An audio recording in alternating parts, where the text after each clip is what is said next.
Assalamualaikum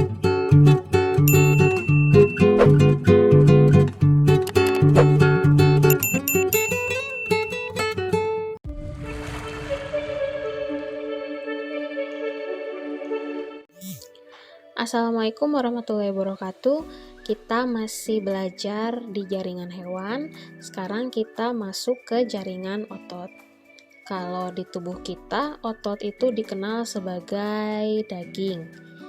Gimana sih karakteristik otot itu? Yang pertama, dia bentuk selnya itu serabut. Jadi tidak seperti sel pada umumnya. Kalau pada umumnya sel itu bentuknya bulat, terus cenderung berbentuk segi 5 dan lain-lain sebagainya, atau segi 4 kalau pada tumbuhan. Tapi kalau jaringan otot itu bentuknya serabut atau memanjang. Kemudian dia berperan juga sebagai alat gerak aktif. Jadi kenapa tubuh kita itu bisa bergerak? Karena digerakannya oleh otot ya, bukan oleh tulang. Kalau tulang itu alat gerak pasif, sedangkan kalau otot itu alat gerak aktif. Kenapa otot bisa menggerakkan tubuh? Karena dia memiliki protein kontraktil yang terdiri dari aktin miosin. Untuk mekanisme kerjanya, bagaimana berkontraksinya, itu akan kita bahas di bab selanjutnya. Kalau di bab ini kita akan fokus dulu terhadap ciri dan struktur dari jaringan otot itu sendiri. Silahkan disimak ya video kali ini.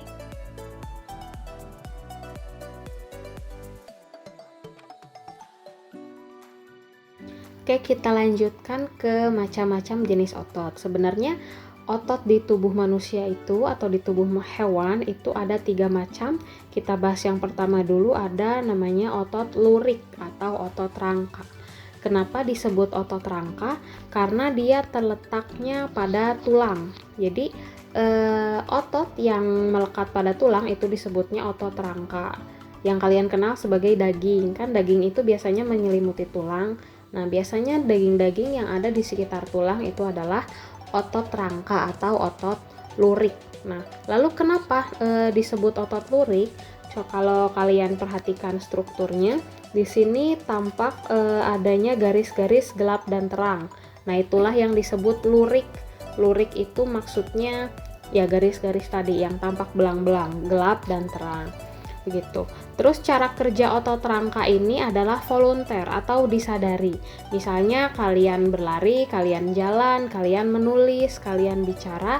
Nah, itu kan otot kalian bergerak berdasarkan kemauan diri kalian sendiri atau kesadaran diri kalian sendiri. Makanya cara kerjanya adalah disadari seperti itu. Misalnya kalian mau menulis, kan kalian sadar tuh menggerakkan tangan. Karena cara kerjanya adalah volunteer kalau untuk otot rangka. Kemudian selain memiliki lurik, ciri yang lainnya juga dia sel-selnya itu atau serabut-serabutnya lurus, tidak bercabang ya, seperti bisa kalian lihat selnya itu lurus ya, tidak bercabang. Kemudian memiliki inti sel yang banyak dan terletak di tepi. Di tepi itu maksudnya di pinggir sel. Ini ada gambar ilustrasinya, kemudian di bawahnya ada gambar aslinya. Kalau kalian lihat, seperti disinggung di awal video, bahwa otot itu memang struktur selnya seperti serabut, begitu juga otot lurik. Nah, yang ini memanjang, itu adalah satu selnya. Jadi selnya itu memang berbentuknya serabut. Seperti itu. Kemudian yang di pinggir-pinggir berwarna gelap, itu adalah inti selnya. Jadi dalam satu serabut, inti selnya bisa beberapa, bisa banyak, seperti itu. Itu untuk otot lurik, ya.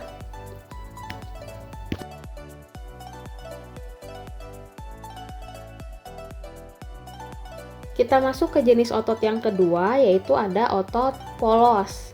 Kenapa disebut otot polos? Mungkin kalian juga sudah tahu jawabannya.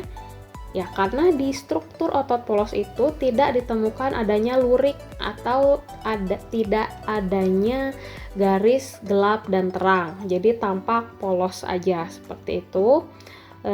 Dia letaknya di organ dalam tubuh. Jadi sebagai penyusun organ, misalnya kayak lambung itu terdiri dari otot polos, kemudian usus juga dari otot polos seperti itu. Kebanyakan sih menyusun organ pencernaan bagian dalam, seperti itu. Cara kerjanya seperti apa? Coba kalian rasakan. Pasti kalian tidak sadar kan, ternyata usus kalian berkontraksi, lambung kalian berkontraksi. Berarti cara kerjanya tidak disadari atau involunter. Seperti itu. Ya, ciri-cirinya kalian bisa lihat di sini masih tetap serabut, cuman serabutnya tidak terlalu panjang seperti otot lurik ya. Dia mirip gelendong-gelendong seperti ini. Kemudian tidak memiliki lurik ya, makanya disebut otot polos. Dan selnya berjumlah 1, kemudian terletak di tengah. Maksudnya inti selnya berjumlah 1, letaknya di tengah sel seperti itu. Nah, ini gambar ilustrasinya dan yang di bawah ini gambar aslinya. Memang batas antar selnya ini tidak jelas, tapi bisa dilihat di sini meskipun berkumpul kan tampak kayak serabut-serabut panjang. Terus nggak ada lurik-luriknya, tidak ada daerah yang gelap dan terang gitu. Jadi dia adalah otot polos.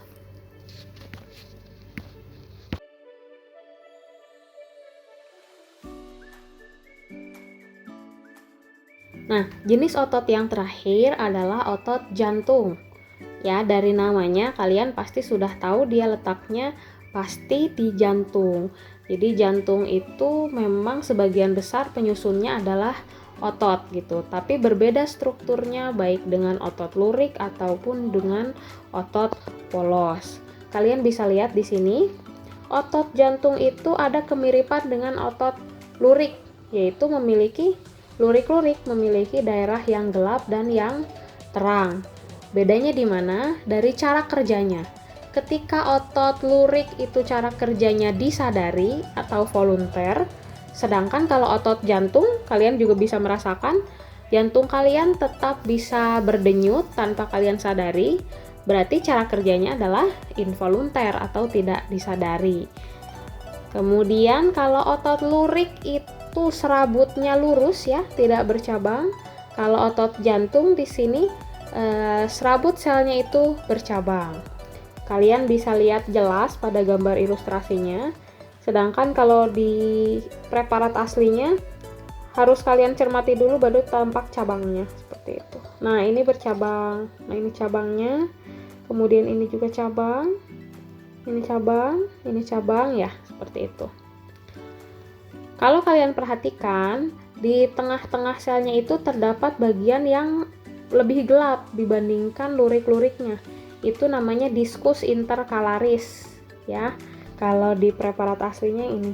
Nah, ada tampak garis yang warnanya lebih gelap.